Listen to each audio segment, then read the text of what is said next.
Kita kelompok berapa? Selamat pagi, teman-teman semua. Perkenalkan, kami hari ini akan berpresentasi tentang public relations, publicity, and corporate advertising.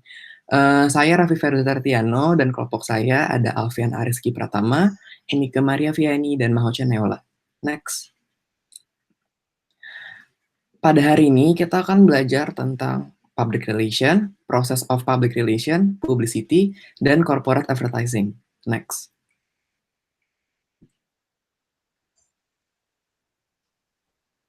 Oke, yang pertama-tama ada public relation. Next. Oke, jadi berdasarkan public relation news, PR definition itu merupakan sebuah manajemen function yang mengevaluasi public attitudes, mengidentifikasi policies and procedure di organisasi yang menarik perhatian publik, dan mengeksekusi program of action dan communication untuk mendapatkan pemahaman dan penerimaan dari publik. Nah, jadi berdasarkan definisi di atas, public relation itu merupakan sebuah manajemen function. Nah, namun manajemen function ini sebaiknya diartikan dalam arti yang lebih luas, yang maksudnya adalah, tidak terbatas hanya untuk business management saja, namun juga meliputi berbagai macam organisasi lain seperti non-profit institution. Nah, kemudian di definisi ini pula, public relation memerlukan beberapa tahapan. Yang pertama ada menentukan dan mengevaluasi public attitudes, yang kedua mengidentifikasi kebijakan dan prosedur yang menarik perhatian publik, dan yang ketiga untuk mengembangkan dan mengeksekusi program komunikasi yang didesain untuk mendapatkan pemahaman dan penerimaan publik. Nah, untuk menjadi program PR menjadi efektif, itu tuh memerlukan waktu yang tidak cepat. Jadi dia membutuhkan keberlanjutan selama berbulan-bulan hingga bahkan bertahun-tahun. Dan juga menurut traditional definition di atas juga, PR ini mengandung aktivitas yang lebih luas daripada hanya sekedar menjual produk dan jasa saja. Next. Nah, jadi di sini ada peran baru dari public relation. Yang pertama, PR itu semakin meluaskan perspektifnya dan lebih marketing oriented. Ini tuh tujuannya untuk mempromosikan organisasi dan juga produk dan jasa. Kemudian, manager itu membuat departemen marketing dan PR yang sama-sama kuat. Jadi, instead of mereka kerja independently, mereka tuh bekerja sama secara dekat untuk menyediakan tawaran image dan produk atau service offering yang terbaik. Nah, namun PR dan marketing ini itu bukan hal yang sama, melainkan merupakan komplementer. Jadi ketika ada salah satu yang dominan, bisa saja yang lainnya itu bakal ada kekurangannya. Nah, kemudian jika distinction antara PR dan marketing semakin blur, itu tuh akan berdampak pada independensi PR dan independensi itu akan semakin berkurang sehingga akan menjadi semakin tidak efektif. Selanjutnya ada integrating PR to promotional mix. Nah, di sini itu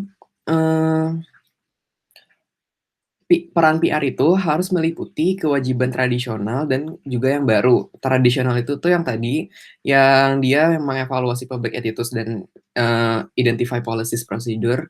Nah, dengan peran yang baru. Nah, apakah memiliki peran yang tradisional ataupun yang lebih marketing oriented, aktivitas PR itu harus tetap terikat dengan objektif komunikasi yang spesifik. Oke, next. Selanjutnya ada marketing PR function. Menurut Thomas L. Harris, dia tuh merefer MPRF atau marketing PR function sebagai public relation activities yang didesain untuk mensupport marketing objektif.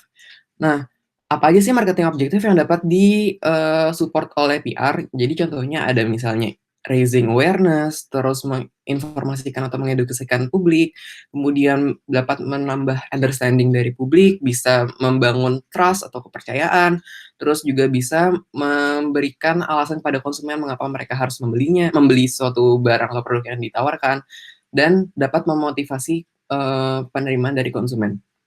Nah, Terus, apa sih value tambahan dari melakukan MPRF ini? Jadi yang pertama ada building marketplace excitement before media advertising breaks. Ini tuh maksudnya adalah dalam product announcement yang baru misalnya, itu tuh, merupakan suatu oportunitas bagi marketer untuk mendapatkan publisitas yang besar dan juga dapat mendramatisir suatu produk, sehingga bisa meningkatkan efektivitas dari sebuah, iklan.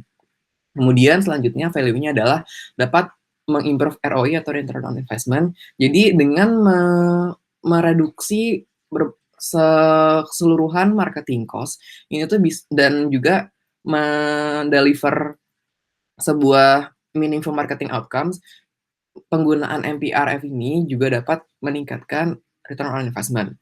Selanjutnya ada creating advertising news where there is no product news. Jadi ini tuh keadaan di mana iklan itu sendiri itu menjadi fokus dari publisitas rather than the product itself. Nah, contohnya misalnya kalau di luar itu adalah iklan Super Bowl. Nah, jadi iklan Super Bowl ini jatuhnya dia tuh malah jadi fokus publisitas daripada Super Bowl-nya itu sendiri. Kemudian ada introducing a product with little or no advertising. Nah, jadi dengan menggunakan PR, misalnya dengan press release dan lain-lain, perusahaan itu tidak perlu menggunakan iklan advertisement untuk mempromosikan atau meluncurkan produk baru. Nah, contohnya ini adalah contoh perusahaan yang melakukan ini adalah misalnya Tesla dan Apple. Dan value-value lainnya adalah providing a value added customer service, kemudian building brand to brand consumer bonds, kemudian influencing the influential, dan yang terakhir adalah mendefend product at risk and giving consumer reason to buy. Selanjutnya di sini ada kelebihan dan kekurangan dari MRPS ini. Jadi yang pertama itu advantage-nya adalah dia cost efektif, kemudian dia juga highly targeted way untuk melakukan public relation, kemudian dia juga dapat meningkatkan kredibilitas, bisa juga tadi mengimprove return on investment. Namun disadvantage-nya adalah kurangnya kontrol terhadap media, karena kalau misalnya media ini kan kita nggak megang sendiri gitu kan, jadi dipegang oleh eksternal. Jadi kalau misalnya something goes wrong, kita tuh nggak bisa take over. Kemudian cukup susah untuk mengikat slogan perusahaan terhadap MRPS ini. Kemudian time and space-nya itu tuh tidak dijamin karena kita nggak tahu nih kapan misalnya berita kita bisa akan viral atau mungkin dapat mempengaruhi perusahaan kita dalam misalnya jangka waktu yang sebenarnya itu kurang efektif atau bagaimanapun juga. Kemudian terakhir itu adalah nggak ada standar effectiveness measures. Jadi penggunaan MRPF ini itu tuh nggak bisa diukur secara efektif, nggak ada ukuran standarnya. Oke, next.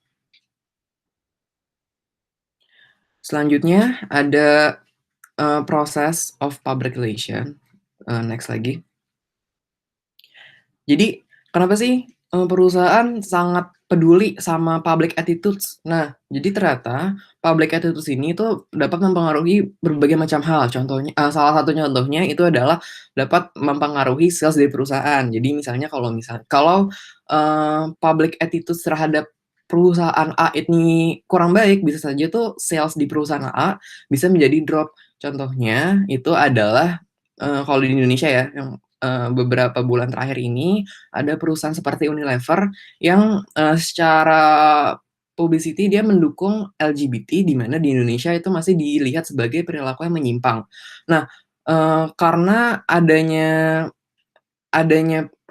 publisitas yang mendukung LGBT ini, banyak orang-orang Indonesia yang, tidak mendukung apa yang apa yang Unilever lakukan. Jadi, sehingga menyebabkan saham di Indonesia itu menjadi drop dan bahkan ada, rumor-rumor untuk memboikot, Unilever. Nah, namun, untuk mengatasinya si Unilever Indonesia mengatakan bahwa manajemen antara Universal yang di luar di Indonesia itu berbeda dan yang di Universal Indonesia itu tuh masih, mengikuti budaya-budaya yang berlaku di Indonesia.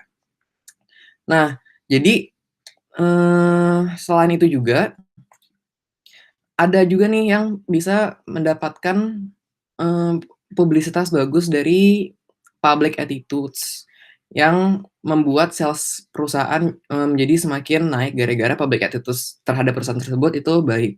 Nah, Kemudian, eee, apa sih alasannya mengapa perusahaan melakukan research terhadap public attitudes ini? Jadi alasan pertama itu bisa menyediakan input yang bisa dipakai untuk planning proses. Ya itu berarti maksudnya ketika perusahaan sudah menentukan, public attitudes, mereka tuh bisa menjadikan itu sebagai, starting point di, development program yang dapat didesain untuk me-maintain, posisi yang favorable ataupun bisa juga mengganti, posisi yang unfavorable. Selanjutnya ada, bisa berguna sebagai early warning system. Di sini berarti ketika ada suatu permasalahan yang muncul, itu tuh kan bisa saja untuk menyelesaikannya itu membutuhkan waktu dan uang yang tidak sedikit gitu kan. Nah, dengan sebuah research, perusahaan bisa meng-identify nih potensial problem apa aja dan dapat meng-handle secara efektif sebelum, permasalahan tersebut menjadi serius. Yang ketiga, itu dapat mengamankan dukungan internal. Jadi ketika research itu menunjukkan ada potential problem, itu akan lebih mudah bagi PR untuk mendapatkan support dari internal ketika perlu untuk mengaddress si problem ini. Dan terakhir, itu dapat meng-increase effectiveness of this communication atau meningkatkan efektivitas komunikasi. Ini artinya dengan semakin memahami sebuah problematika, itu tuh perusahaan bisa semakin, baik dalam mengkomunikasikan untuk me Me menghadapi permasalahan tersebut. Oke, terus selanjutnya ada establishing a PR plan. Nah, jadi sama seperti kita tidak ingin membuat sebuah advertising tanpa ada plan, kita juga pengen ada plan dong untuk, membuat PR program kita. Nah, untuk mengetahui apakah program PR kita ini, bisa dilakukan atau enggak, kita bisa melihat dari 10 pertanyaan ini. Kalau misalnya sudah bisa menjawab, berarti, PR program kita itu bisa dilakukan. Nah, kemudian ada juga nih menurut, Gottlieb and Colleagues, dia tuh ada beberapa stages untuk me-establish a PR plan. Yang pertama, yaitu mendefinisikan permasalahan PR. Jadi perusahaan harus mengetahui nih permasalahannya itu apa aja.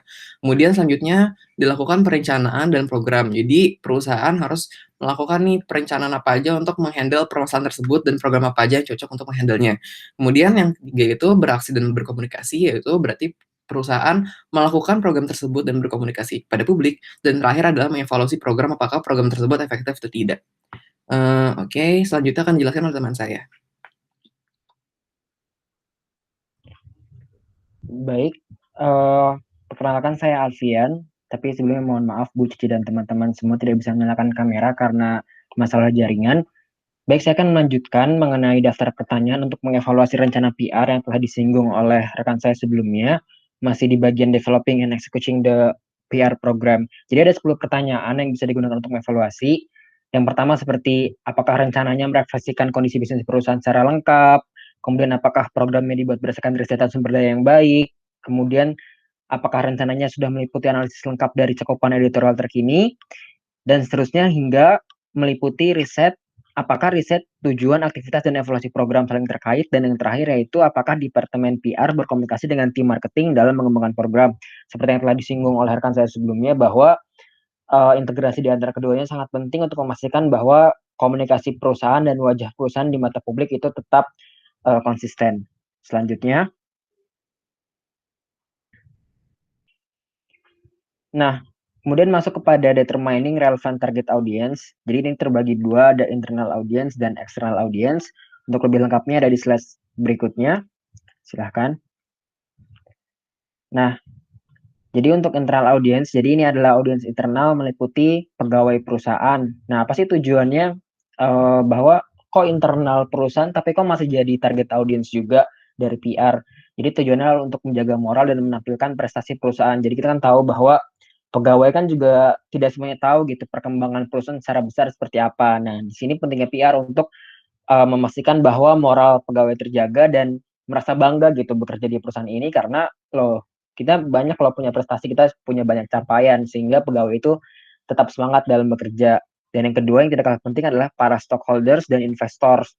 Ya tujuannya tidak lain bukan adalah untuk menjaga kepercayaan, menjelaskan rencana masa depan dan informasi penting yang lebih dari sekadar angka. Jadi kan salah satu bentuknya adalah laporan keuangan tahunan. Nah, tapi lebih daripada itu, sebetulnya PR itu bisa menjelaskan insight-insight penting dari apa isi laporan tersebut. Jadi kan kalau laporan keuangan hanya berisi angka, tapi PR bisa menjelaskan lebih daripada itu bahwa yang terjadi ini dan yang direncanakan akan di masa depan akan seperti ini, A, B, C, dan selanjutnya. Jadi ini penting untuk tetap menjaga kepercayaan para stockholders dan investor. Selanjutnya,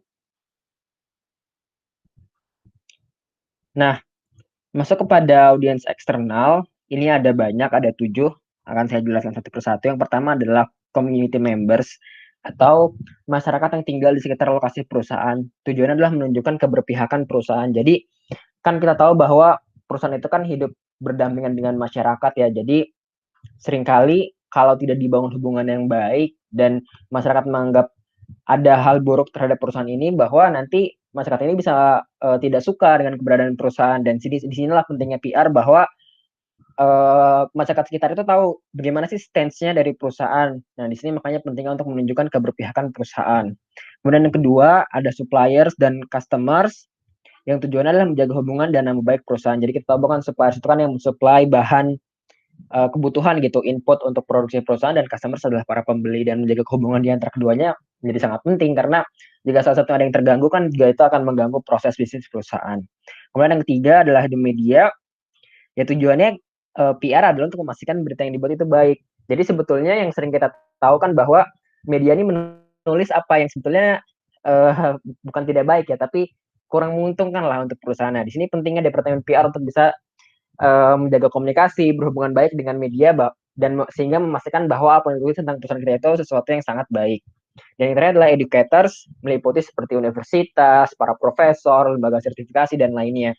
Tujuannya adalah menjaga nama baik dan menyebarluaskan informasi. Jadi salah satu contohnya adalah misalkan nanti para educators ini bisa berbicara tentang brand kita di hadapan para mahasiswanya gitu, di institusinya masing-masing, dan itu kan sesuatu yang sangat baik sehingga mengafirmasi bahwa oh, perusahaan ini bagus loh, kita sudah ada penelitiannya seperti ini, jadi mengafirmasi gitu. Jadi kolaborasi dengan para akademisi itu juga sangat baik untuk perusahaan untuk memastikan bahwa nama baiknya itu betul-betul kuat dan terafirmasi bahwa itu sesuatu yang sangat positif. Selanjutnya,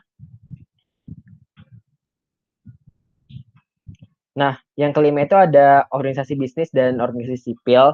Jadi tujuannya adalah sama, membangun reputasi yang baik. Ya mirip sebetulnya dengan community members. Jadi kita apalagi di Indonesia ada banyak ormas-ormas itu tahu, organisasi masyarakat, dan menjaga hubungan baik dengan mereka itu kan penting karena mereka kan punya banyak masa ya di masyarakat gitu. Dan selanjutnya tidak kalah penting ada yang keenam, government atau pemerintah. Itu tujuannya untuk membangun hubungan baik khususnya terkait regulasi.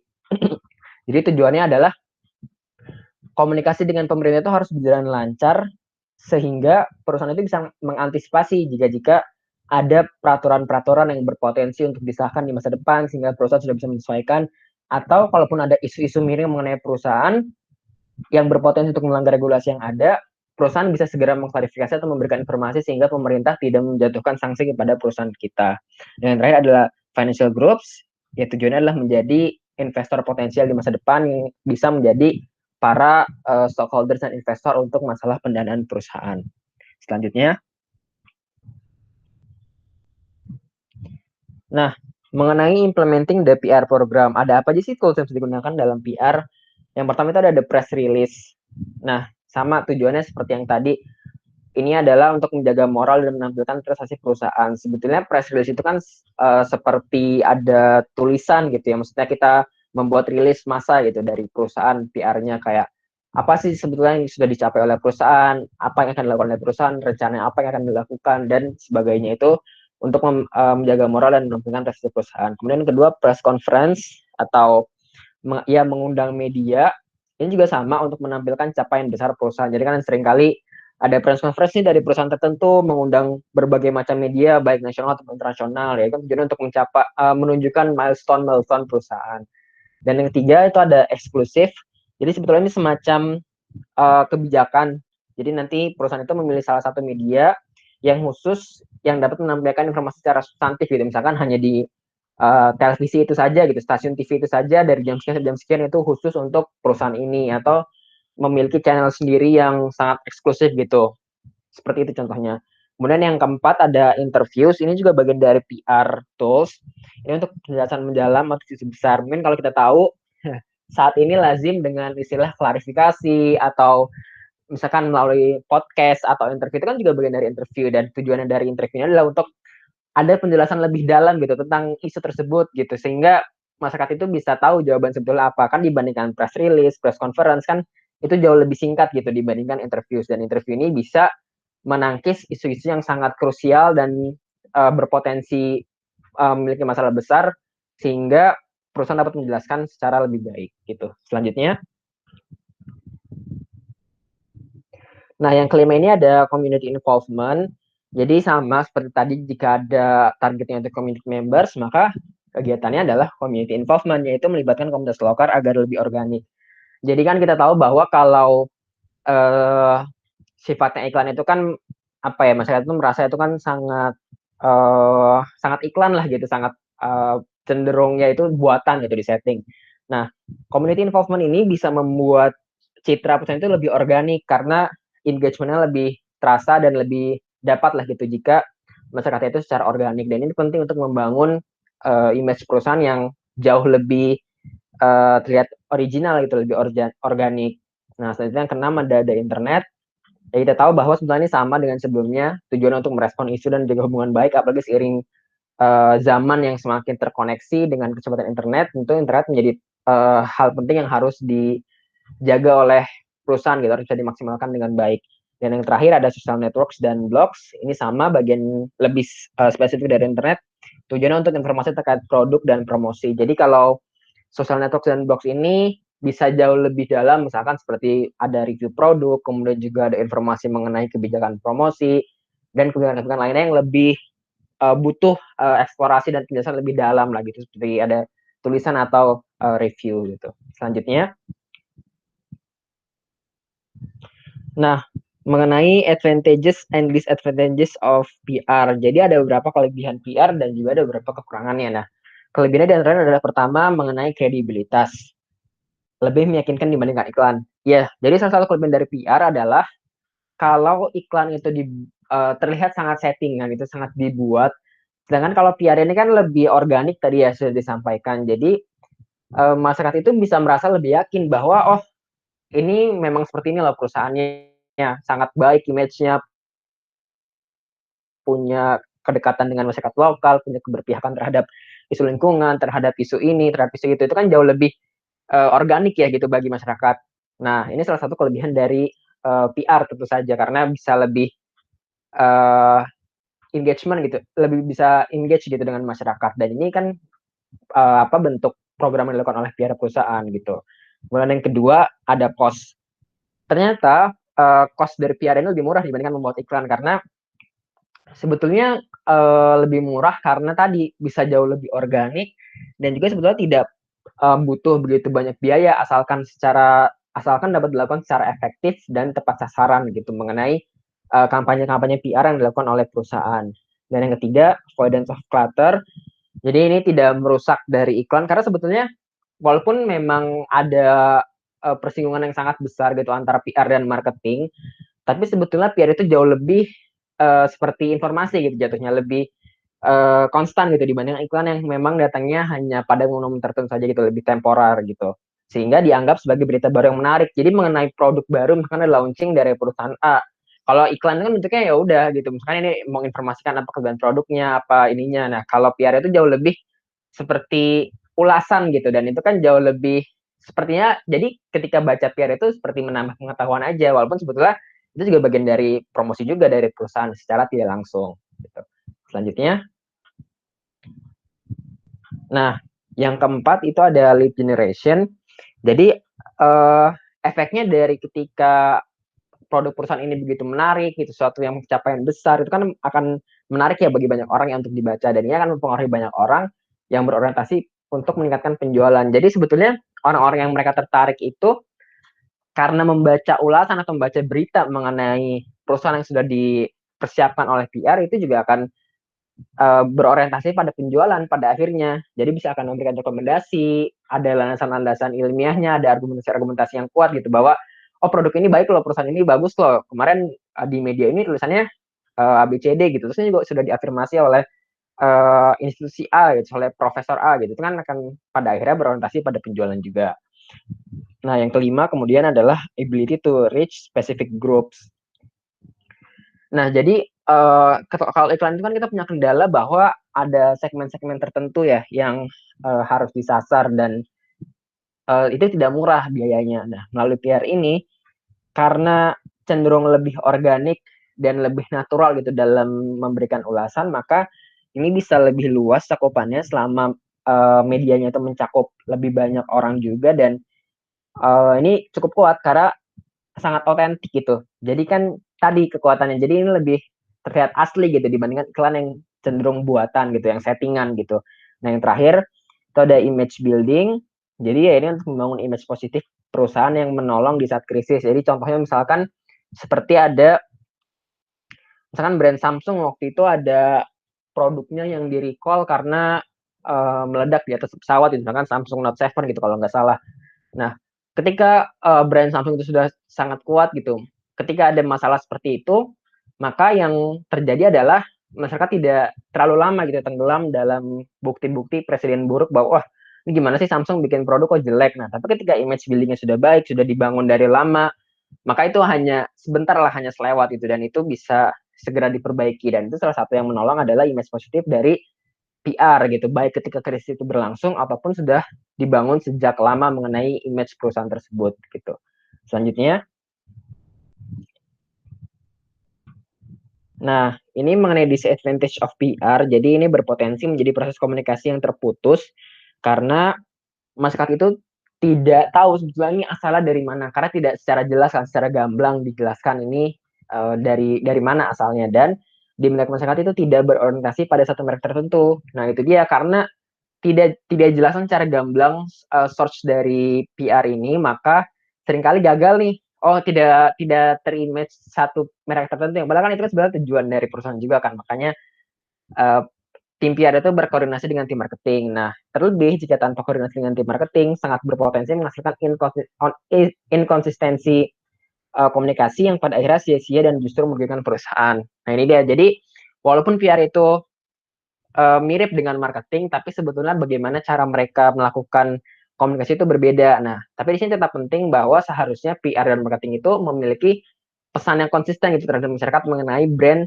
atau perusahaan tertentu, sehingga pada akhirnya PR itu bisa meningkatkan awareness yang jauh lebih organik dan tim marketing bisa membuat iklan yang memang terlihat jauh lebih settingan tapi jelas terhadap satu merek tertentu. Nah, ketika PR dan marketing ini bisa berkoordinasi atau berkolaborasi dengan baik, maka itu akan menghasilkan suatu image yang sangat baik gitu di perusahaan. Nah, tapi sebaliknya jika gagal berkoordinasi, maka ini akan backfire dan justru merugikan perusahaan. Gitu, terima kasih. Selanjutnya.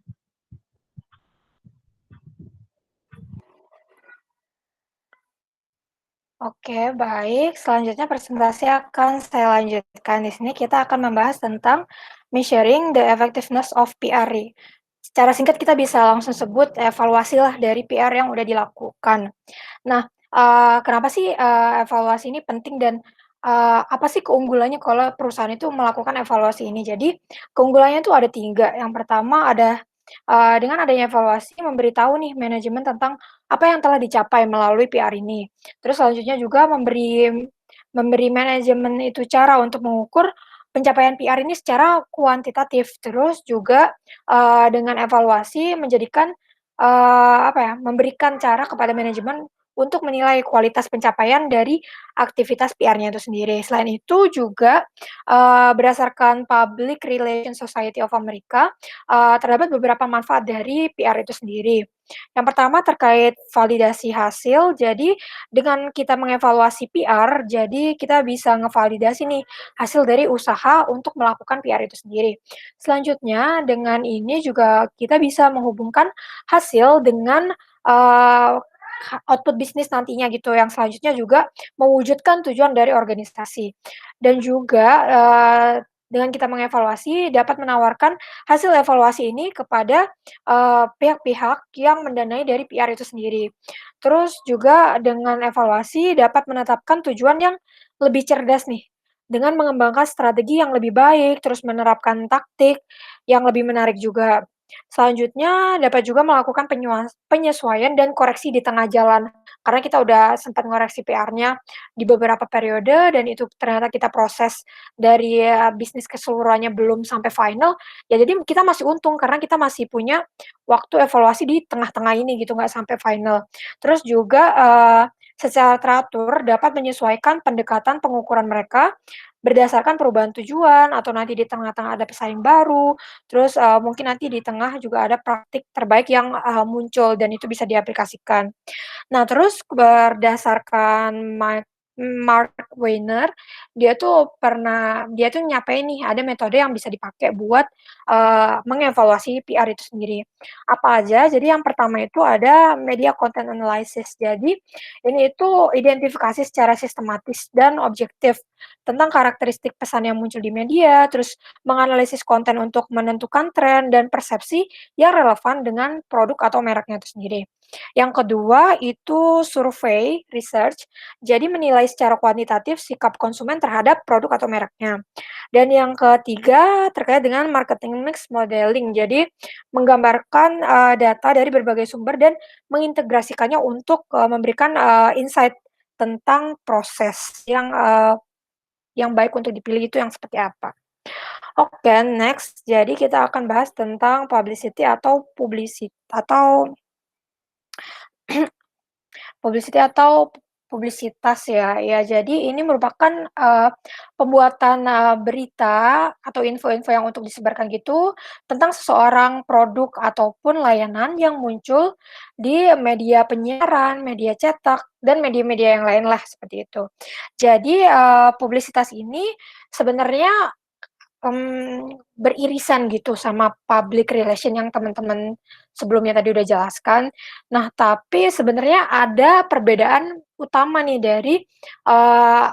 dari si PR sama publisitas ini sendiri. Jadi apa perbedaannya? Yang pertama itu terkait, jangka waktunya. Kalau kita lihat kalau publisitas ini lebih ke jangka waktu yang pendek, sedangkan PR kan, eee, terprogram, terus kayak direncanakan. Nah, itu jadi jangka waktunya lebih lama. Atau ada periode tertentu lah gitu yang udah ditentukan. Nah, selanjutnya juga PR itu lebih dirancang untuk memberikan, informasi atau, kabar-kabar yang positif gitu kan. Nah, sedangkan publisitas ini lebih di luar kendali perusahaan. Jadi bisa jadi yang keluar itu kabarnya yang negatif atau positif. Seperti yang tadi Raffi juga udah sebutkan, Kak Alfian juga sebutkan. Nah, kan ada tuh Unilever yang bilang, yang apa, yang secara Unilever sedunianya bilang mendukung LGBT kayak gitu, sedangkan kalau itu ditanggepin di Indonesia, jadi negatif dan itu kan nggak bisa dikontrol gitu kan, dan itu bukan dari perusahaan juga, nggak mau perusahaan ngeluarin itu juga nggak ada niatan kayak gitu. Terus Samsung yang meledak juga kabarnya kayak gitu kan, itu di luar kendali, seperti itu. Nah tapi, dengan adanya kontroversi dengan adanya perbedaan utama itu, kita bakal bahas nih selanjutnya, gimana sih, publisitas ini selanjutnya bisa diwujudkan, terus gimana cara perusahaan itu bereaksi terhadap, publisitas ini. Nah, jadi pertama-tama perlu meninjau dulu nih dari power-nya si publisitas ini sendiri. Jadi ada beberapa poin yang merupakan power dari publisitas. Yang pertama itu kredibel. Jadi nggak seperti iklan ataupun promosi lainnya, publisitas ini, eee, biasanya biasanya emang nggak disponsori sama perusahaan gitu kan. Apalagi kalau yang negatif itu kan ya kesebar bocor gitu aja, nggak mau juga perusahaan mengeluarkan itu. Jadi konsumen nganggep informasi dari publisitas ini ya beneran kredibel karena sesuai fakta, bukan yang dibuat-buat sama si perusahaannya. Tapi kadang di realitanya media itu ada yang, jatuhnya bikin promosi terselubung melalui publisitas ini sendiri, seperti itu. Nah, terus yang kedua nih, jadi informasi publisitas itu dapat juga dianggap didukung oleh media di mana informasi tersebut muncul. Yang padahal mungkin, enggak juga. Kadang emang ada yang naturally itu kabarnya baik jadi mendukung perusahaan, ada juga yang settingan. Nah, di sini mungkin kita bisa bilang ini yang sebagai contoh yang tentang BRI Agro ini yang naturally emang positif ya, jadi emang berdampaknya baik. Jadi beberapa ini masih baru sih ceritanya BRI Agro itu, punya apa ya, punya gagasan buat menyalurkan kredit via platform yang digital. Tentu ini apa ya, jadi terobosan yang bagus karena jatuhnya si Agro ini punya kesan, wah jadi lebih ini nih, lebih modern, terus lebih keren gitu, punya teknologi yang bagus dan lain-lain. Nah, dari sini dengan kabar baik positif ini, publisitas yang positif ini, akhirnya kalau teman-teman mungkin tahu, ada dampaknya juga di pasar saham. Jadi, emitennya si BRI Agro ini, eee, lagi kenceng banget nih, jadi banyak orang yang beli, terus akhirnya harga harga sahamnya juga naik, seperti itu. Nah, terus poin power yang ketiga adalah news value and the frequency of exposure. Jadi ketika publisitasnya itu positif, ya perusahaan akan mendapatkan, keuntungan gitu kan. Nah, tapi di lain sisi perusahaan juga dapat mengalami konsekuensi negatif yang juga nggak kekontrol gitu value-nya dan, frekuensinya, seperti kehilangan penjualan, terus berdampak pada citranya dan lain-lain. Seperti yang tadi udah disampaikan salah satu contohnya itu yang tentang Samsung yang baterainya meledak itu. Oke, jadi sebagai kesimpulannya untuk yang power-nya publisitas ini, ya kita bisa tahu kalau publisitas ini ya sebagian besar itu free lah, karena kan kayak kabar berita yang menyebar gitu. Terus, dia kredibel, terus berpotensi menciptakan word of mouth, information yang bagus, terus juga, udah sih itu. Oke, next slide. Jadi kita di sini akan bahas tentang, the control and dissemination of publication. Jadi gimana sih kalau udah ada, publikasi baik itu yang positif atau negatif, terus gimana perusahaan baiknya menanggapi itu. Nah jadi, perusahaan udah sepatutnya gitu memberikan reaksi terhadap publisitas. Karena apa ya, karena kalau misal nanti publisitasnya negatif ya kalau dibiarin aja ya nggak menyelesaikan masalah, bisa jadi itu masalah ada terus ke-blow up terus seperti itu kan. Nah di sini ada contoh konkretnya, ini udah lama tapi menurut saya cukup ini ya, cukup menghebohkan. Jadi ini udah lama banget sih tahun 2013, jadi si Solaria itu sempet dapat kabar kalau dia itu diduga haram gitu kan, karena, pernah ada nih seseorang yang mau beli franchise-nya si Solaria, tapi harus ada ketentuan, harus pakai minyak tertentu, terus ada minyak babi dan lain-lain, dan itu di-publish di Twitter. Temennya bikin tweet di Twitter ceritain tentang ini. Terus akhirnya singkat cerita ini viral di Twitter gitu dengan hashtag Solaria. Kejadiannya itu 3 Agustus. Namun akhirnya dengan, pelajaran yang didapat, tahu kalau orang-orang Indonesia perlu sama adanya sertifikasi halal, terus mengatasi publisitas yang negatif ini biar nggak terus-menerus, akhirnya si Solaria ini melakukan tindakan dengan, mendaftarkan si Solaria, buat dapat sertifikasi dari MUI, seperti itu. Akhirnya keluar nih publisitas yang positif pada Desember tanggal 5 kalau si Solaria ini akhirnya dapat sertifikasi halal dan akhirnya udah deh keredam tuh publisitas yang negatifnya, seperti itu. Terus juga mungkin strateginya buat memberikan reaksi terhadap, publisitas yang negatif ini, perusahaan juga bisa bikin nih video news release. Ya mungkin yang di atas tadi juga udah sempat disinggung terkait rilis atau, yang semacamnya gitu. Jadi video news release ini merupakan bagian dari publisitas yang diproduksi oleh humas ataupun media yang dapat menyiarkan nih berita. Ya semacam klarifikasi juga sih jatuhnya, seperti itu. Oke, terus selanjutnya kita akan membahas tentang advantage dan disadvantage dari si publisitas ini sendiri. Nah, sebenarnya kalau advantage-nya kita bisa lihat dari power-nya tadi ya, karena jatuhnya sama aja sih, mulai dari credibility-nya, terus news value-nya, word of mouth, terus, media dan lain-lain. Terus di sini mungkin kita lebih bisa nge-highlight bagian disadvantage-nya, kan tadi ya karena dia di luar kendali, ya lack of control.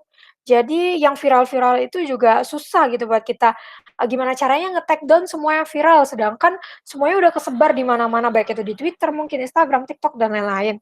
Terus juga masalah timing nih, kadang kan kita juga nggak tahu nih, kabar dari perusahaan kita mau keluarnya kapan resminya itu udah ada ditetapin, tapi mungkin ada aja celah-celah yang menjadikan kebocoran informasi yang akhirnya ini informasi keluar duluan padahal belum waktunya dan lain-lain, seperti itu. Terus terkait dengan akurasinya juga, kadang kan, informasi itu nggak semuanya diterjemahkan atau dituliskan dengan baik. Jadi, mungkin juga ada maksud-maksud yang, nggak sesuai gitu sama yang awalnya perusahaan inginkan, seperti itu.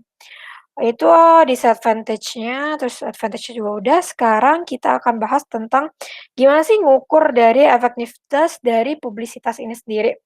Sebenarnya kalau dari medianya itu sama juga dengan kita ngukur efektivitas dari CPR tadi yang udah dijelaskan di awal.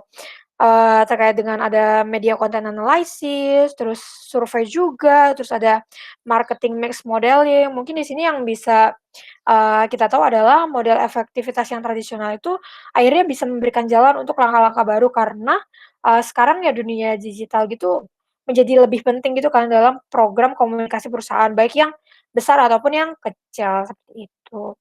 Terus selanjutnya kita akan berpindah setelah bahas publisitas, sekarang kita bahas tentang corporate advertising gitu. Jadi mungkin, Ibu Ibu Ibu Cici dan teman-teman sekalian tahu lah ya, ada iklan yang emang iklannya itu cuman buat ya ngasih tahu tentang perusahaan, terus citranya perusahaan, seperti itu. Nah, ini tuh dirancang untuk mempromosikan perusahaan secara keseluruhan, dengan meningkatkan citranya, terus mengambil posisi mungkin pada masalah atau tujuan sosial tertentu, atau juga mencari keterlibatan langsung dalam sesuatu, seperti itu. Nah, si corporate advertising ini kadang-kadang itu kontroversial. Kenapa sih dia kontroversial? Jadi pertama, sering dianggap ini tuh nggak disukain gitu kan sama customer, karena apa sih, kayak, halah lagi-lagi ini tentang perusahaannya, ngangkat-ngangkat nama baiknya dan lain-lain seperti itu. Terus juga, corporate advertising ini dianggapnya cuman bentuk kesenangan diri gitu yang sebenarnya cukup mahal. Jadi perusahaan itu, dianggap membuat iklan tentang citra perusahaan yang cuman memuaskan, ego dari manajemen puncaknya. Padahal, itu tuh apa ya, kalau bikin iklan kan nggak mudah kan. Terus karena egonya manajemen puncaknya bilang, "Ya udahlah gini-gini," yang akhirnya lebih condong ke pencitraan aja, seperti itu.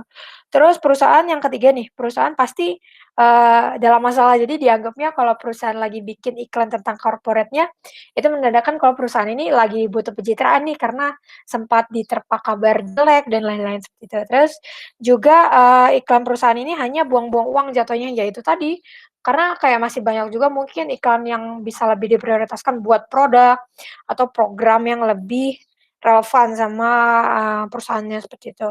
Terus terkait, objektif nih dari corporate advertising itu apa sih? Nah, sebenarnya kalau goals-nya itu ada 2 nih. Yang pertama, ya lagi-lagi terkait citra ya, citra positif perusahaannya itu sendiri.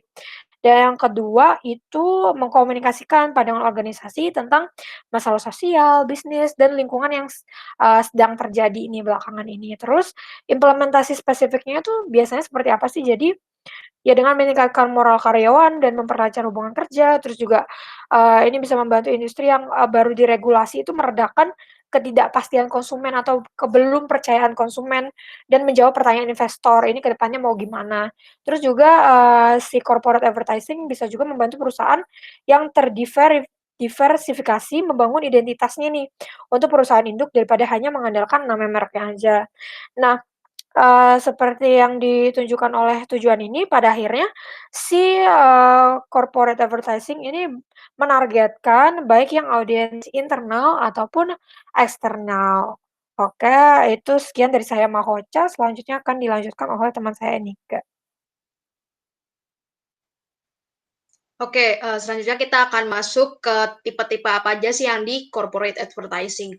Nah, yang pertama adalah tuh image advertising. Nah, image advertising ini merupakan iklan yang dapat dipahami sebagai bentuk dari native advertising, di mana iklan itu bisa ditempatkan baik di media maupun halaman atau web internet. Nah, di image advertising ini ada beberapa bagian yang atau metode yang bisa digunakan oleh perusahaan untuk menggunakan image advertising ini. Oke, akan yang dijelaskan oleh slide selanjutnya. Next. Yang pertama adalah generate image or positioning ads. Nah, iklan ini tuh sering dipakai atau digunakan untuk menggambarkan secara umum dari citra si perusahaan ini. Nah, seperti yang dilihat pada gambar tersebut, ada perusahaan Toyota yang iklannya itu berada di latar atau setting background di alam karena menunjukkan bahwa Toyota ini itu merupakan perusahaan yang peduli terhadap lingkungan dan terus berinovasi tentunya. Nah, terus yang kedua adalah sponsorships. Jadi kalau sponsorship ini perusahaan itu seringkali menjalankan iklan di perusahaan program TV. Biasanya kan ada tuh di acara bola atau di acara bulu tangkis maupun acara MotoGP misal. Nah, kalau di contoh ini perusahaan itu melakukan iklan ketika saat acara pertandingan bulu tangkis berlangsung. Misalnya kayak di Jarum itu dia iklannya di saat pertandingan acara pertandingan bulu tangkis berlangsung. Nah, ada juga contoh lainnya misalkan seperti MotoGP yang iklan helm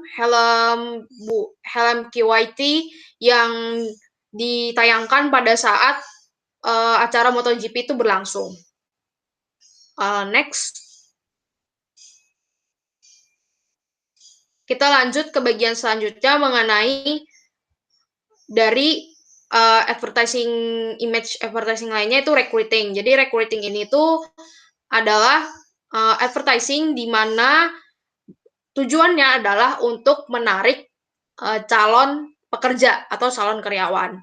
Nah, di sini tuh ada contoh mengenai McDonald nih, yang iklannya itu yang we don't hire Turks, Greeks, atau etnis yang berbau etnis, yang menunjukkan bahwa perusahaan McD ini itu tidak merekrut berdasarkan ras atau suku tertentu.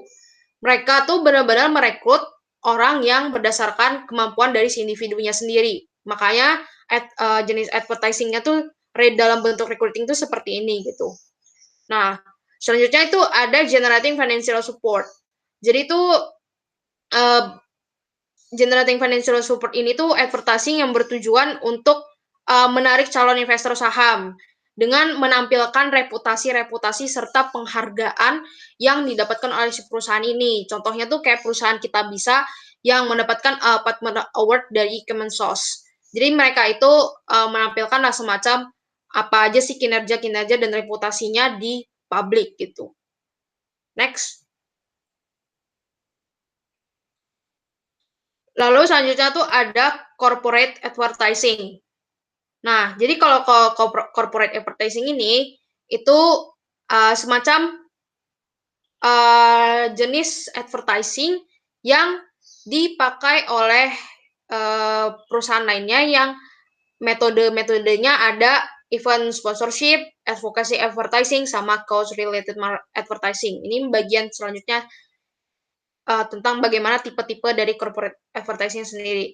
Nah, kalau yang pertama adalah event sponsorships. Nah, jadi perusahaan ini tuh melakukan atau mensponsori sebuah acara atau event yang berlangsung dan acara tersebut tuh mempunyai dampak bagi masyarakat. Nah, contohnya tuh kemarin nih yang kita barusan banget acaranya Iluni, acara Disnatalis ya, Disnatalis FEBUI yang ke-70, yang dimana tuh ada tuh sponsor-sponsor yang mensponsori kegiatan tersebut kayak BNI, Paragon, Mandiri, yang mereka tersebut bertujuan untuk meningkatkan citra perusahaan tentunya. Terus ada advocacy advertising. Jadi advocacy advertising ini itu tuh memberikan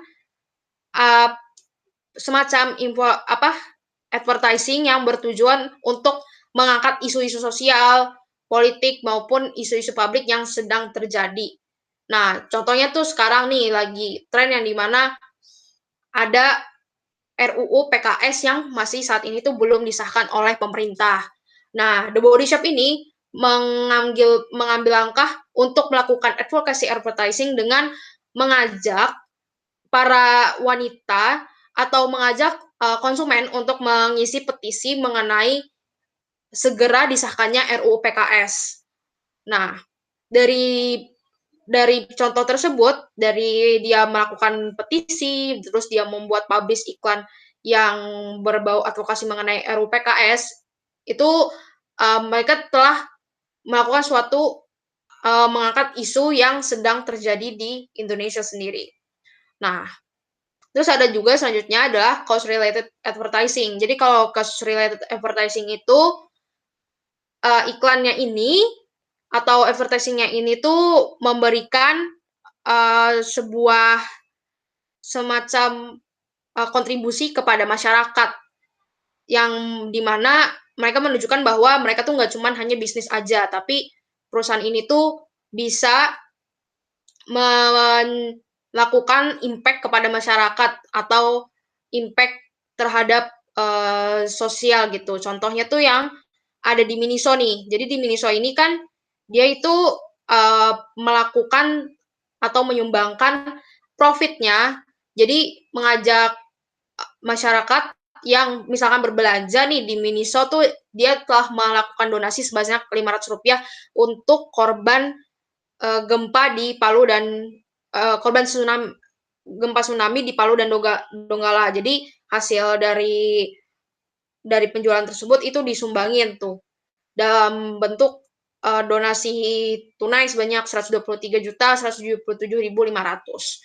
Nah, ini tuh yang waktu di tahun 2018. Yang contohnya adalah cost related advertising yang dilakukan oleh Miniso. Next.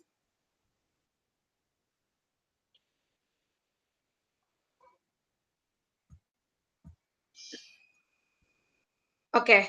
Apa aja sih advantage dari corporate advertising sendiri?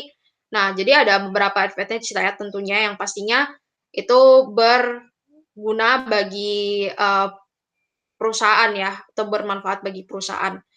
Nah, yang pertama adalah sarana yang sangat baik untuk memposisikan perusahaan.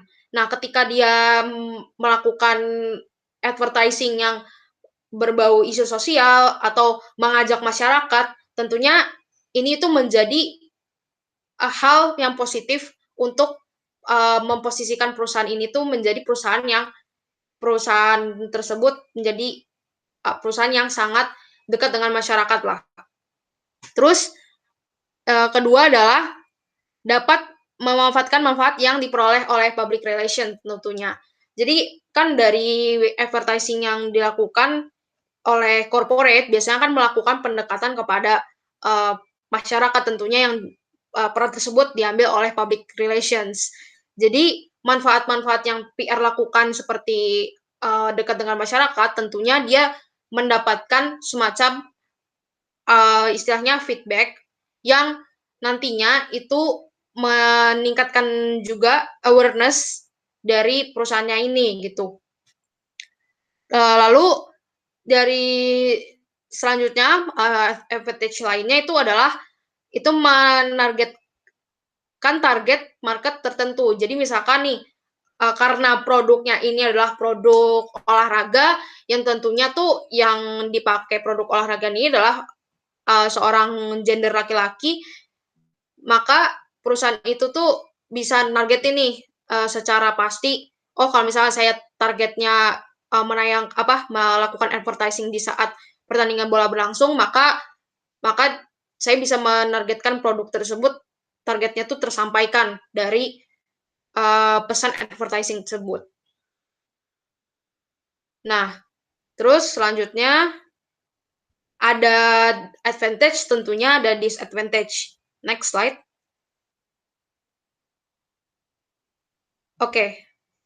Jadi disadvantage corporate advertising ini itu yang pertama adalah efektivitasnya tuh dipertanyakan.